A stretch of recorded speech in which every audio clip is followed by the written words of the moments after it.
উপস্থিত দুই বিভাগের নেতৃবৃন্দ, আজকে আমরা এখানে একত্রিত হয়েছি আমাদের 31 দফা যেটি আমরা দেশের মানুষের সামনে উপস্থাপন করেছি। এই 31 দফার আলোকে আমরা আগামী দিনে আল্লাহর রহমতে মানুষের সমর্থন নিয়ে সরকার গঠন করতে সক্ষম হলে আমরা কি কি কাজ করতে চাই, দেশ এবং দেশের মানুষকে জন্য কি কি কাজ করতে চাই, সেগুলোর একটি সংক্ষিপ্ত বিবরণী নিয়ে আমরা কেন্দ্র থেকে নেতৃবৃন্দ এসেছেন, আলোচকবৃন্দ এসেছেন, আপনাদের সামনে সুন্দরভাবে তুলে ধরেছেন। আপনারা হয়তো পত্রিকার পাতায় দেখেছেন, কিছুদিন আগে আমরা ঢাকায় রিলঞ্চ করেছি, কিন্তু স্বাভাবিক বিভাগ এবং জেলা পর্যায়ের নেতৃবৃন্দ আপনাদের মনে অনেকগুলো হয়তো প্রশ্ন ছিল, ক্লিয়ার করার জন্য আজকে ওনারা এসেছেন।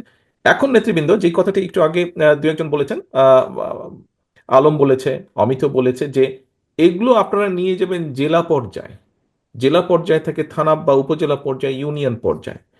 কিন্তু এখানে একটি কথা আছে যে শুধু আমাদের নেতা কর্মীদের ভিতরে এটি সীমাবদ্ধ রাখলে চলবে না। কারণ দেশ তো শুধু আমাদের দল দিয়ে না, দেশ শুধু আমাদের দলের নেতা কর্মীদেরকে নিয়ে, দেশ হচ্ছে দেশের মানুষকে নিয়ে। দেশের মানুষকে, এই যে প্রায় 20 কোটি মানুষ দেশে, এই সকল মানুষের জন্যই এই দেশ, মানুষকে নিয়ে এই দেশ। কাজেই আপনি যদি দেশের জন্য করতে চান, দেশের মানুষের জন্য করতে চান, তাহলে এইগুলা আমাদেরকে নিয়ে যেতে হবে মানুষের কাছে।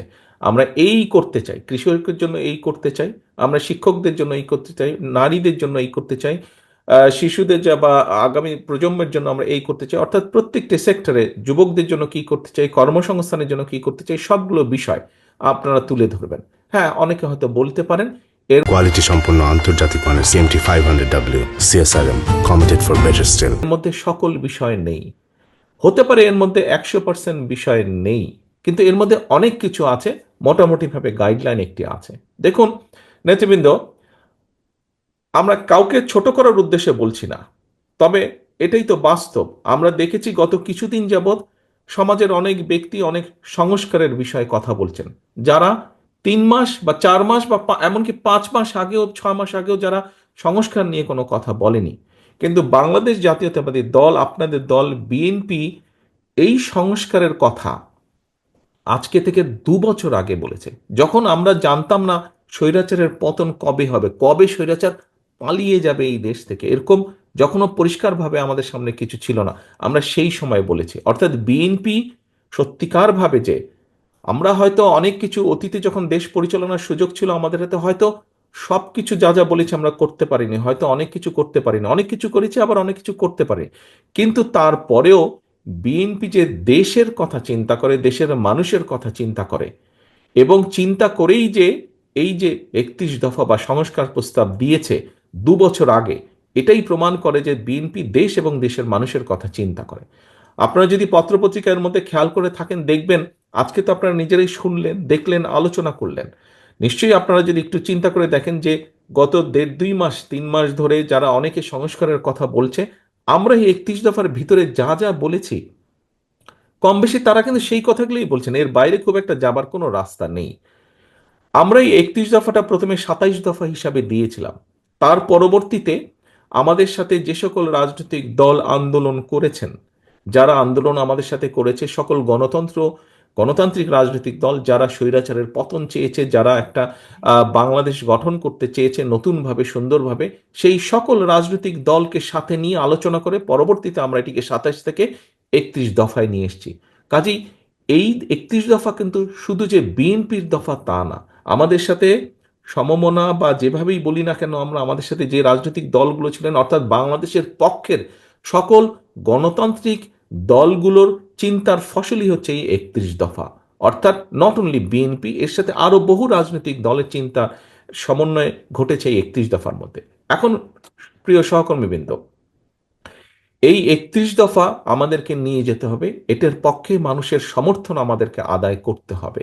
এই কাজটি আপনাদেরকে কষ্ট করে এই কাজটি করতে হবে। শুধু এই চার দেওয়ালের ভিতরে আজকে 31 দফা রেখে দিলে চলবে না।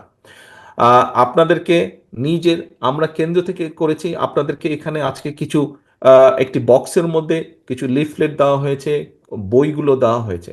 এটি যথেষ্ট নয়, এটি যথেষ্ট নয়। আপনাদেরকে সাথে আমরা জেলা নেতৃবৃন্দের কাছে কেন্দ্র থেকে পেন ড্রাইভে করে দিয়ে দেওয়া হচ্ছে সফট কপিটি। আপনাদের কাছে অনুরোধ থাকবে, আমরা কিছু আপনাদেরকে দিয়েছি টোকেন হিসেবে, বাকি আরো অনেক লাগবে, সেটি কষ্ট করে আপনাদেরকে প্রিন্ট করতে হবে। তবে অবশ্যই এখানে জেলা পর্যায়ে যারা নেতৃবৃন্দ আছেন, আপনাদেরকে এখন পরিকল্পনা নিতে হবে কিভাবে আপনারা উপজেলায় করবেন। উপজেলার নেতৃবৃন্দকে সাথে নিয়ে জেলা নেতৃবৃন্দ পরিকল্পনা করবেন কিভাবে আপনারা ইউনিয়ন পর্যায়ে চলে যাবেন। সেটি আপনাদেরকে পরিকল্পনা করে গ্রহণ করতে হবে, অর্থাৎ মোট কথা মানুষের কাছে পৌঁছে দিতে হবে। প্রিয় সহকর্মীবৃন্দ, আমরা সবসময় একটি কথা বলি, বা বিএনপির সকল ক্ষমতার উৎস জনগণ। আমাদের কিছু কিছু নেতৃবৃন্দ, কিছু কিছু কর্মী, কিছু কিছু সহকর্মীর মধ্যে একটি চিন্তা ঢুকে গেছে যে এখানে সাগর বোধহয় খুব সম্ভব বলেছিল খুলনা থেকে, যে আমরা ক্ষমতায় গেলে, কিছু কিছু সহকর্মীর মধ্যে ঢুকে গেছে এমন একটা ভাব যে আমরা ক্ষমতায় বোধহয় চলে যাচ্ছি বা চলে গিয়েছি। সহকর্মীবৃন্দ, আপনাদের সকলকে আমি অনুরোধ করব, একই সাথে আপনাদের সকলকে আমি দৃঢ়ভাবে বলবো, আমরা ক্ষমতায় যাইনি। আমরা ক্ষমতায় যাব কিনা আমরা জানি না। তখনই আমরা ক্ষমতায় যেতে পারবো যখন আমরা বাংলাদেশের জনগণের সমর্থন পাবো। কাজেই জনগণের সমর্থন পাবো, এখন জনগণের সমর্থন আমাদেরকে আদায় করতে হবে। জনগণের সমর্থন যদি আদায় করতে হয়, এখানে আপনারা আজকে যারা উপস্থিত আছেন, আপনাদের সকলকে কিন্তু আমরা এখানে আজকে আমন্ত্রণ জানিয়েছি একজন নেতা হিসাবে। হতে পারেন আপনি একজন জেলার নেতা, হতে পারেন উপজেলা, বা হতে পারেন ইউনিয়ন পর্যায়ে নেতা, কিন্তু আপনি নেতা বলেই কিন্তু আজকে এখানে আপনাকে দাওয়াত দেওয়া হয়েছে। এবং সেজন্যই নেতা, আপনার কথা, আপনার কাজ, আপনার উঠা বসা, আপনার চলাফেরা সব কিছুর উপর নির্ভর করছে বিএনপির আগামী দিনের ভবিষ্যৎ। বিএনপির আগামী দিনের ভবিষ্যৎ। আপনি বিএনপিরই হন না কেন, আপনি ছাত্রদলেরই হন না কেন, আপনি যুবদল, স্বেচ্ছাসেবক, কৃষক দল, মহিলা দল, যেই দলের নেতাই হয়ে থাকুন না কেন, আপনাকে মানুষ এক বাক্যে চিনে বিএনপি হিসাবে। কাজেই আমাদের আগামী দিনের আমাদের সকল কিছু এমন হতে হবে যাতে জনগণের সমর্থন আপনার প্রতি থাকে, যাতে জনগণের সমর্থন দলের প্রতি থাকে। নেতৃবৃন্দ, এইটা যদি আপনি চিন্তা করেন, আচ্ছা ঠিক আছে, তারেক রহমান কিভাবে বলবে সেটা তারেক রহমান কিছু একটা বলে টলে সামলে নিবে। আচ্ছা ঠিক আছে, দলের মহাসচিব মির্জা আলমগীর উনি এটা বলে সামলে নিবে, ওনারা দেখবে। এই ছোটখাটো বিষয় এগুলা যদি কেউ কিছু করে, এগুলা কে নজরে দেয়? নো, এটা খুব ভুল ধারণা।